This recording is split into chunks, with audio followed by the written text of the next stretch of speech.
Minnesota did a lot of talking, but Nashville ended up doing the winning this weekend. We're going to recap that 5-2 win over the Wild and tell you how the Zachary L'Heureux, Marcus Foligno drama all unfolded.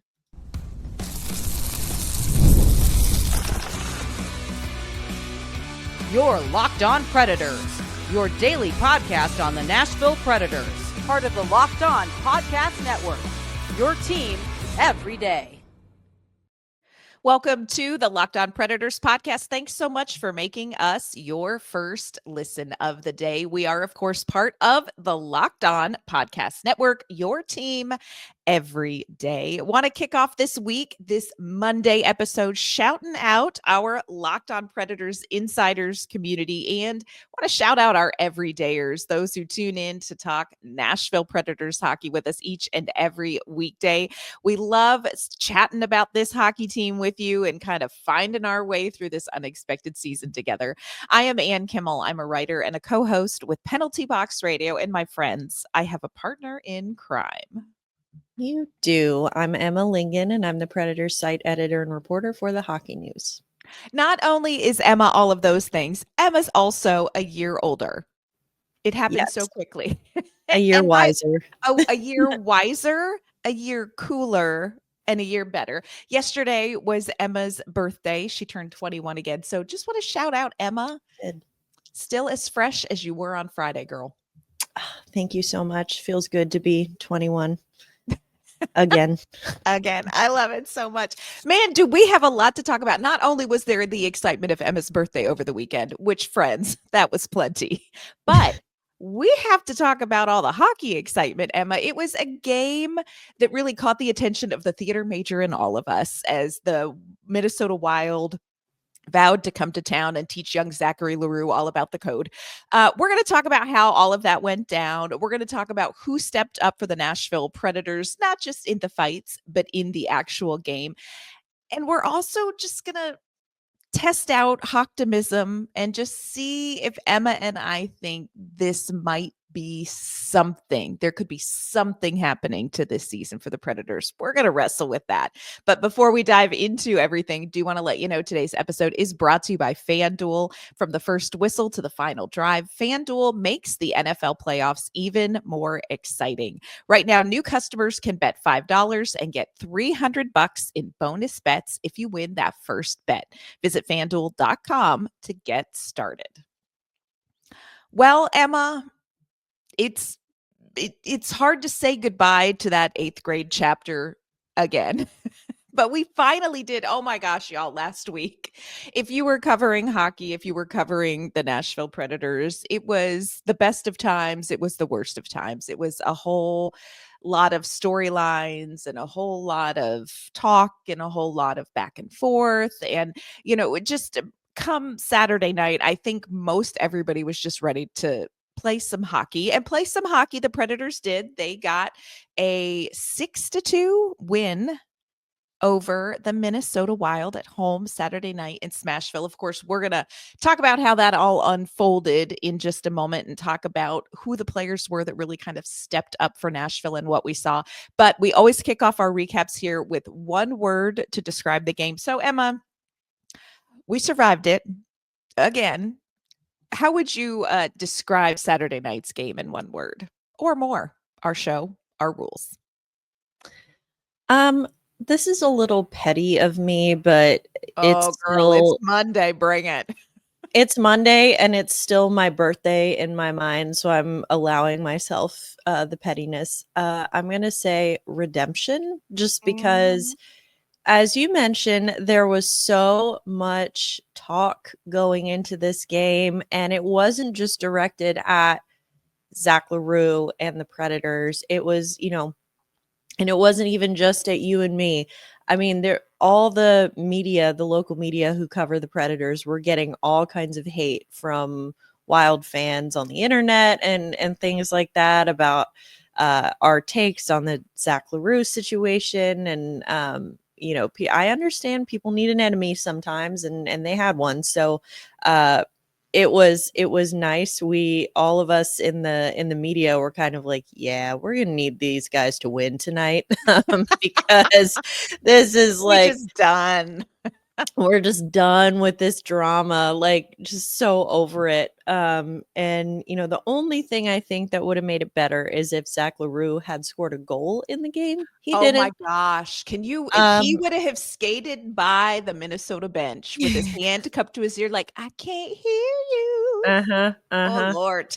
So that would have been the only thing that probably would have made it better, but it was good to get a win, not just a win, but a statement win like that. Yeah, I agree with you. My one word is something, and I know I've used this one word before, but sometimes a great quote from a great president is the right one word. And so I'm quoting President Josiah Bartlett from The West Wing when he says, "What's next?" And that's what in the West Wing show, President Bartlett, that's what he says when he is done with one thing and he is ready to move on to the next. Like that was me after the final buzzer Saturday night. What's next? Like over the drama, and part of it is, and I agree with you, I think people like to have an enemy. And here's the thing, like Minnesota fans are so passionate, and I think that is one of like passionate fan bases are what makes sports great. And they also, I think, weren't helped out by some of the media that were just the pot stirrers who just didn't do enough research or didn't want to listen to people who have said, "Hey, look, we've been following Zach L'Heureux since he was drafted, and we know what the organization has done with him. We know who he is. We have interviewed him multiple times." And when it's easy to fit a narrative and create an enemy, that's just way better, more interesting, more Oh yeah. clicks. So I just was like, what's next? Like, let's close this, and it's like the best way I could summarize the game. And I keep going back to this eighth grade girl reference, and I mean no disrespect to eighth grade girls who I don't think are this petty anymore. Maybe they are, but we were way petty back in the day. And it's like there was an eighth grade girl who spent all day talking about how she was going to kill her arch nemesis in dodgeball fifth period gym class and forgot that in sixth period she had a trig quiz. And that's what Yeah. happened with Minnesota Wild. Y'all forgot there was a trig quiz. I love it because it's like little Zach L'Heureux is living rent free in the heads Rent-free. of not just the players, but the fans too. I'm like, y'all remember there's a hockey game to be played, right? This isn't like a backyard brawl, like, West Side Story, like meet out in the. Clearly, I've never been to a brawl, so this is all I can think of. But I think that it was a lot of extracurricular drama, and I think that a lot of and rightfully so, a lot of people were like, "Ugh, how are the Predators going to handle it?" And it's like, Mhm. how are the Wild going to handle it? Because Yeah. like even again, and we don't need to rehash all of the drama, but like the whole Marcus Foligno comments, everything, like I understand that and like as you should be. And I talked to Michael McCarron about this before the game. Um and he was like, "Yeah, look, like I understand this. It would be the same thing for us if someone had taken out our captain like that. Like we would feel the same sense of responsibility where we would, want to make a statement and show, hey, that's not okay. You can't do that. Um, which is understandable. But some of the language that Foligno used, it was a little like that wasn't just making a statement. It was a little threatening. It was like, well, it's not fair that our captain got to walk out of the building and L'Heureux didn't. And it's like, whoa, okay. And he should miss as many games as our captain did. Buddy, that didn't happen when Kaprizov injured Carrier either. Like, Yeah. that's just If you not want to how it go there. works. Like, it's Yeah. just not how it works. Like, I love the passion, and I think you're right. Michael McCarron's right. Like, there is a thing to that. I Mhm. just think the ball started rolling down the hill too fast Mhm. in Mhm. this case. Yeah, I think it was a little too much. And it was like I feel like it was dealt with. It was like, okay, first we're gonna have Yak fight L'Heureux because that was the fight that Yak kind of tried to fight Right, him at in the the time. last game, and L'Heureux didn't accept. And so it's like, all right, we know that has to happen. I think we give the win to Yak in that Oh, fight. yeah, He handled yeah. him pretty But quickly. yep, Um, he did. He did. that's fine. That's fine. And then you had what was it, Felino and Schenn? Felino, In bring a that one. friend. We told you. Oh, We told you to bring a friend. it's yeah, and it was so funny because I was watching, I don't know if you caught this, but I was watching the guys before that face off, before they fought, and Felino was he was talking to McCarron actually. And I obviously I couldn't hear what he said, but he was saying something to McCarron, and McCarron just kind of went like, Mhm. nodded his head and was like, okay. So I thought they were about to go. And then Luke Shen just comes flying in and was like, nope, you're going to deal with me. So there's that. And then it was Mark Jankowski and Ryan Ryan Hartman, Hartman. Ooh. which was like, okay, One of sure. these things Like, is actually not like the other. Like Ryan, anytime, look, I'm afraid of very little, but Ryan Hartman, I'm like, okay, I got some respect for you. I would maybe not have. yeah, and well, Mark Jankowski did not return to the game Mhm. after that with an upper body injury. We still do not have a update Yeah. there, but yeah, we were kind of joking like, well, the only cuz Yakov Trenin, Ryan Hartman, and we're like, well, the only former Predator on the Wild bench who hasn't fought someone yet is Freddie Gaudreau. So like, who's he That's going true. to fight? Who's And he then gonna we're like, fight? unless But you want to wait, count John Hines, who's John Hines gonna fight? Um, but yeah, I think it was the Hartman Jankowski fight was a little like, okay, like yeah.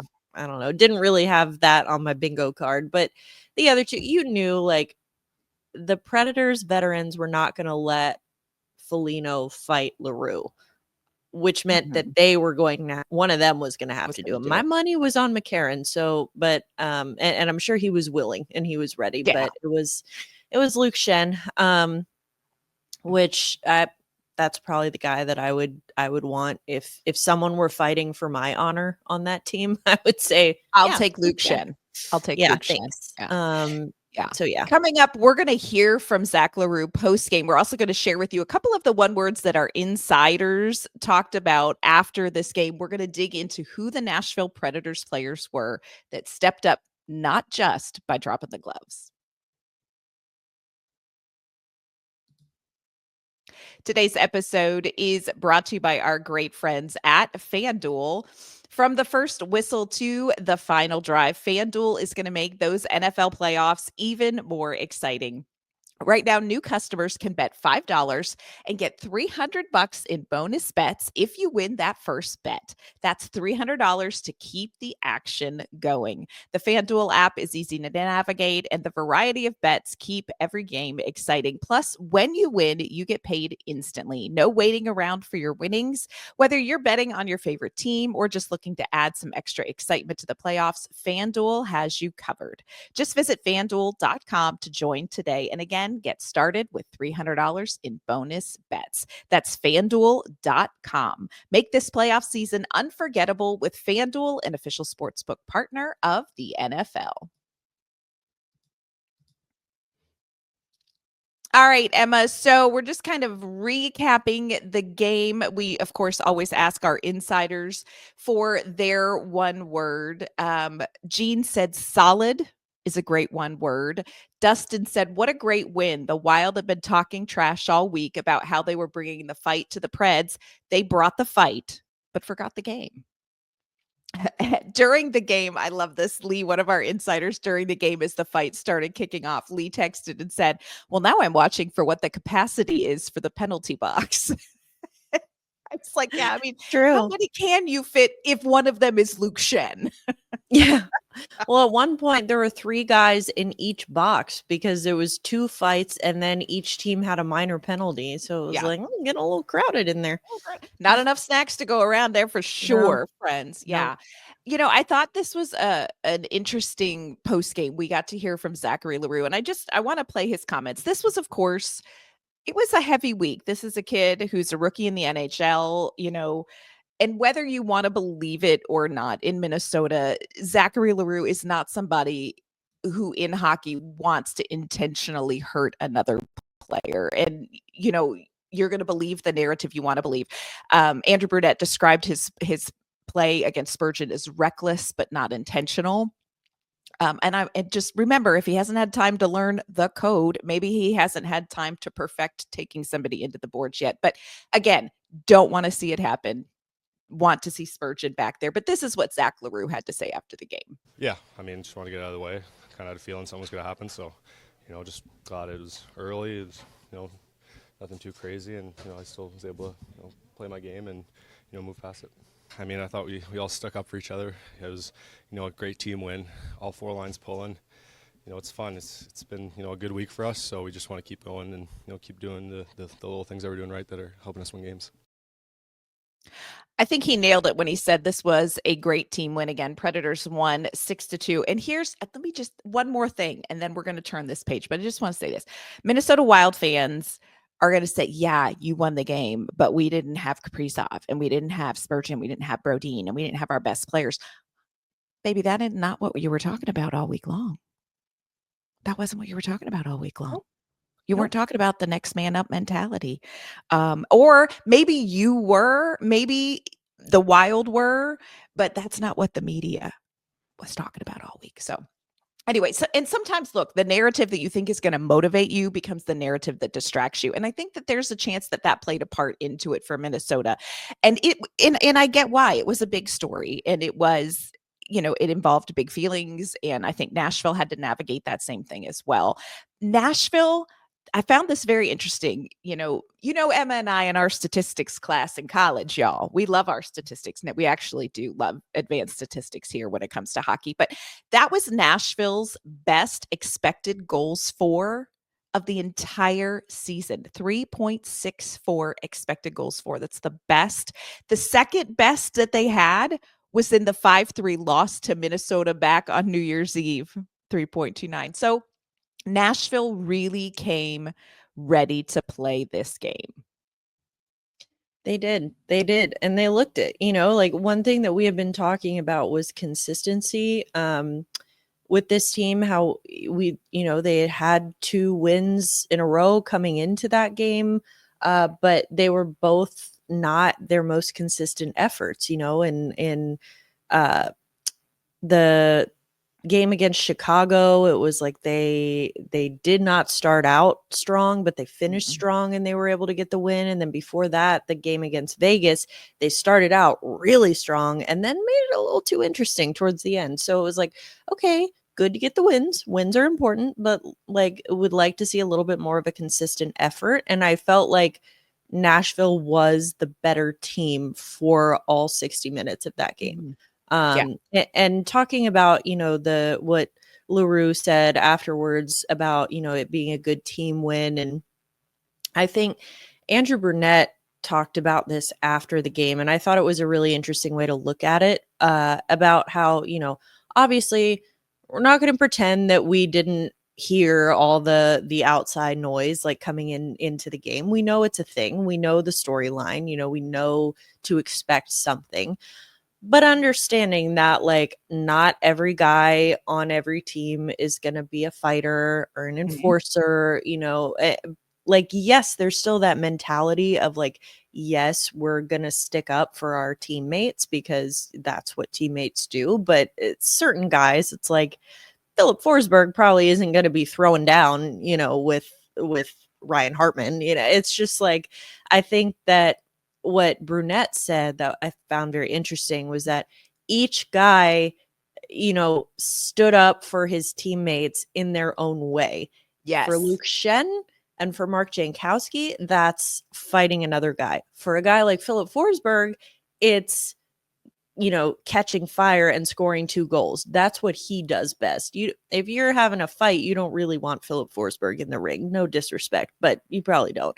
And I just think that, I thought that was an interesting way to look at it, that each guy did what he does best because everyone has a role to play on the team. Not saying that Luke Schenn's only role is to go out and fight people, but I think but that you know, is one of the things that he does.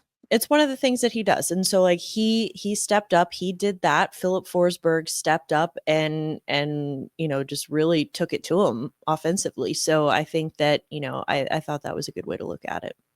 I do have to say that I may need to correct myself, because on the show I think it was last Friday, I said that the greatest thing I'd ever seen in hockey was George Kittle chugging a beer while Steven Stamkos scored a power play goal. And it's definitely top two.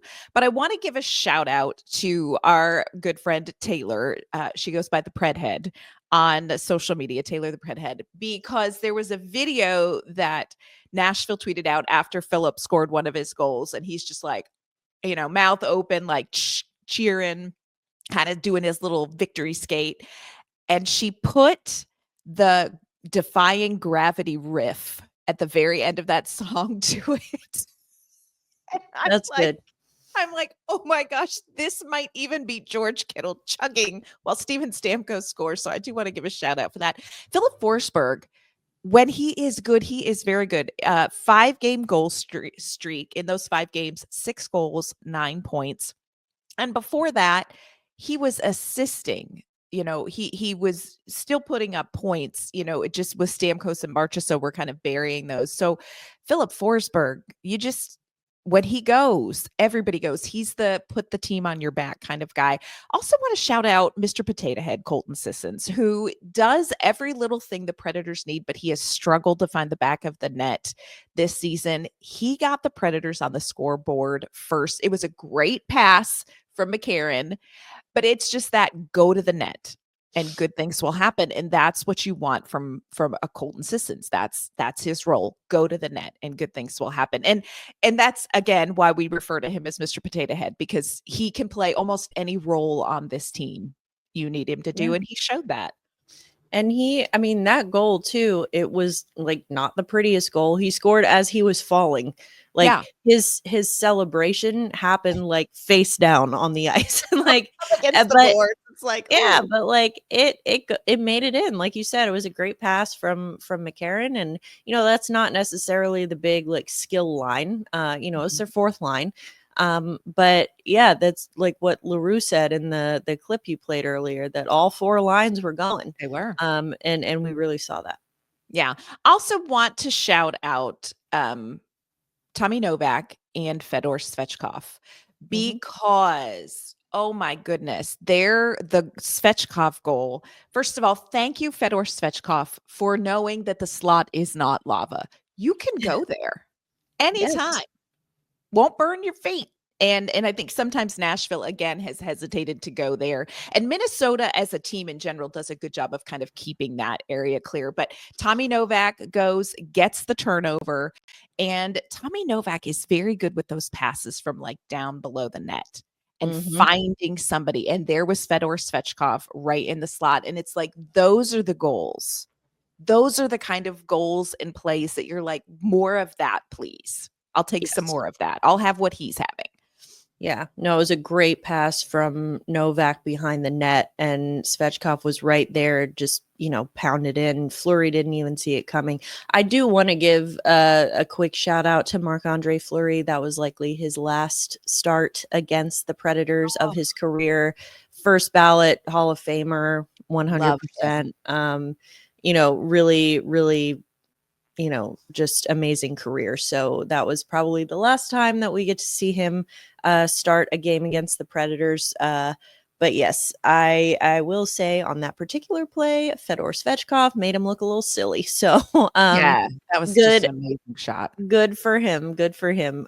It was really good. And then he didn't quite do it, but he did a little bit of the Evgeny Kuznetsov, you know, the birds that he did. He didn't fully do it, but it was like very similar. I was like, I see what you did there. We're watching you.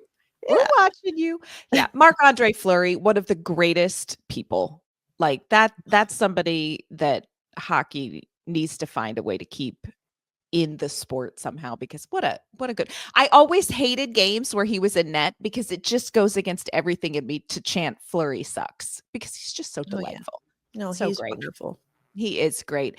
It was a great game from Nashville. It was a great game up and down the lineup. It was great to put an end to kind of a lingering storyline. But coming up, we're going to look ahead. I know this may be way too optimistic, but Emma and I are going to talk about this. Could this 3-game win streak be maybe an actual turnaround for this Nashville Predators team? We're going to debate that coming up. Today's episode is brought to you by our friends at Select Quote. In sports, having a winning strategy is everything. It's how the best teams make it to the Super Bowl, the World Series, and the Stanley Cup Finals. The same goes for life. Having a strategy like life insurance from Select Quote can protect your financial legacy and keep your family's future secure. Select Quote makes it easy to find the perfect life insurance policy. As one of America's leading insurance brokers with nearly 40 years of experience, they've helped over 2 million customers find $700 billion in coverage since 1985. What sets Select Quote apart is their personal touch. Unlike other brokers that offers one-size-fits-all policies, their licensed agents tailor coverage to fit your unique needs. If you are in good health, you might even qualify for same-day coverage of up to $5 million. No medical exam required, and it's more affordable than you'd think. You can get up to $1 million in coverage for as little as $20 a month. So get the right life insurance for you for less at selectquote.com/LockedOnNHL. Again, go to selectquote.com/LockedOnNHL today to get started. That's selectquote.com/LockedOnNHL. Select Quote, they shop, you save. All right, Emma, it's a Monday, and just in general, Mondays don't always bring out the optimist in all of us. But we're just going to gauge. We're just going to gauge it. We're not going to get overexcited because, look, here's what's real. After the game Saturday night, Minnesota went back to where they were in the Central Division standings, and Nashville went back to where they were in the Central Division standings. So, we get that. We've been waiting for Nashville to be more consistent. We've been waiting for Nashville to sort of catch fire. We've been waiting for Nashville to show that they are a team that looks even remotely like the team they look like on paper.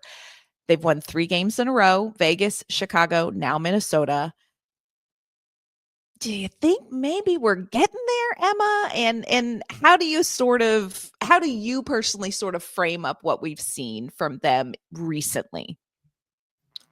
Well, I think I said this last week. It's hard because we've seen this team win 3 in a row before. And we thought like, Yep. oh baby, we're so back. And then we were so not back. And it was like, okay. This is also a team that has struggled on the road this year. Mhm. Obviously these 3 wins in a row have come at home. Kind of the inverse of last year. Remember how they couldn't win at Yes. home last year? It Yes. was really odd. So now we're seeing they're winning at home, but it's not translating on the road. So that's one thing that gives me a little bit of pause before I say, hey, we're so back, because it's like, Yeah. okay, they've still won 3 in a row at home. The other thing is that makes me a little bit less of a optimist is because, again, Vegas win was a little too interesting. Chicago win was a little too interesting. Minnesota win, they didn't, that was probably the best game that Nashville has played all year. Agreed. Just from top to bottom. There have been some individual periods, I think, in other games that have been some of the best they've played, but as an entire game, I would say that was that game against Minnesota. So, I am interested to see. I know a lot of people don't believe in trap games, but I do. I'm interested to see how they do against San Jose, because they've got 2 games coming up against San Jose, one at home, one on the road. Because of course you would do a home and home with a team on the West Coast. But anyway, I think that those games are going to be very telling because Yes. it's against on paper, a lesser opponent. And one of those games is going to be on the road. So those are the things that I'm still like, okay, it's a step in the right direction, but I don't know that we're like fully there yet. Yeah. I am with you. It's like that fool me once, Mhm. but e- I would agree. I think what we saw Saturday night was Nashville's most complete and consistent 60 minutes altogether. And so that is encouraging. One of our insiders, Chris, as we were chatting post game, said, Nashville needs to keep this energy level through the next several games and not play down to San Jose and Anaheim, which is coming up. I think Anaheim is Saturday night on the road as well. And that's something we talked about this last week, too, that just sometimes this team and lots of other teams, but because we watch it happen in an 82 game season more often, they kind of don't remain at a consistent level, and it fluctuates based on who they're playing. And look, here's what I will say. Yes, San Jose is lower in the seedings, and we're going to talk about the San Jose game on tomorrow's episode. And then on Wednesday's episode, we're going to be joined by JD Young. He's the host of Locked On Sharks. And if you have been around for a while, you know that JD is like top tier, like just so much fun to have on. And of course, we're going to talk about, like, we thought the drama was gone, but we got to talk about Yaroslav Skarov. So there's still going to be some of that going on this week. So a lot to talk about with those games with San Jose. I'm always a optimist, but I think that there are some things that maybe could help Nashville carry this. I think, we talk about puck luck, and you don't control that. That's just bounces, but it does make you feel better and not second guess what you're doing when you do get some bounces. And I think Nashville has started to get some of those bounces. So I think mentally, maybe they're in a little bit better place. I think everything is better when Filip Forsberg is on. It's just Filip Yes. Forsberg being good makes everything better. I don't know. I don't know. And here is my biggest fear, Emma, is that they are going to start kind of getting on a roll. They've got San Jose twice this week in Anaheim. And then before the February Four Nations break, they have Vancouver, Buffalo twice, Pittsburgh, Ottawa, Chicago. So there are some quote unquote winnable games.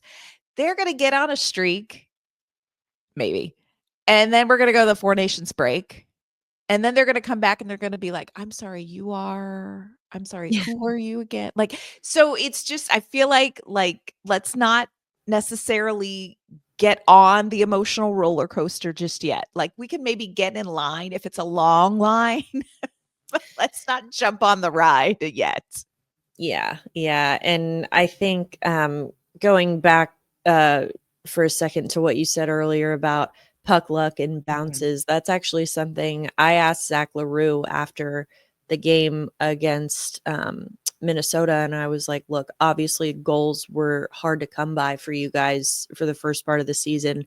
You got 6 tonight. What's going right? Is it luck? Is it, the guys understanding the system better? Like, what is it? And he said it's essentially a combination of everything because their puck luck was terrible. I mean, how many posts did they get? Like the first half of the season. And so it's not, and to be clear, we're not blaming all of their, losses on luck. Like, Oh yeah, no, there were plenty of zebras in that herd, whatever a group of zebras is. Yeah, I don't know, but there were plenty. There's plenty to go around there. I think there are plenty of reasons that the wins weren't happening, but the puck luck was one of them. And now that is starting to go the Predators' way, and it is giving them a little bit more confidence, which in turn, leads to better play. And so I think that, and what you said about, if they go on a streak, I mean, this is what happened with the holiday break, and that was only 3 days, but they went in, they had won 3 in a row. I think it was 3 wins and an overtime loss heading into the holiday break, and we're like, all right, baby. And then they came out of that holiday break And it was on the road too, which again works against them this year. Yeah. So it's just a lot of, and then there's the whole other conversation of people, a certain contingent of the fan base that is upset if the Predators do start going on a run now, because then that ruins their chances of a top 5 draft pick.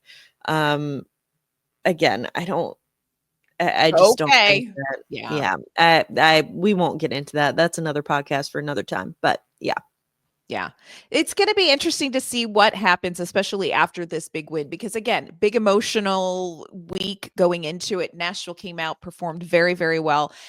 What do they do with it? And that's the stuff that I think Barry Trotz really wants the veterans to lead this team through. What do you do with it when you start building momentum? And like you said, we've seen it go the other way. So it's going to be interesting to see how these games unfold this week. Coming up on tomorrow's show, Emma and I are going to talk about the San Jose game. It's going to be at home tomorrow night at Bridgestone Arena. We're going to preview that game for you. And then later on this week, again, we are going to have JD Young from Locked On Sharks on. Always an amazing time when JD's around. Before we log off today, Emma, will you let everyone know where they can find you and your work? Yes, you can find me on Twitter and Instagram at Emma_Lingen, and you can find my work at the Hockey News. And you can find my work with Penalty Box Radio. You can find me on social media at AnnK_Mama on Ice. I'm going to retweet yet again the amazing video of Filip Forsberg singing the end of the Defying Gravity riff. So make sure you check that out today. It's going to make your Monday so much better. I'm just telling you. It's great. Hope you all have a great Monday. Thanks for making us your first listen today. We're going to be back tomorrow with that San Jose Sharks preview. We will see you then.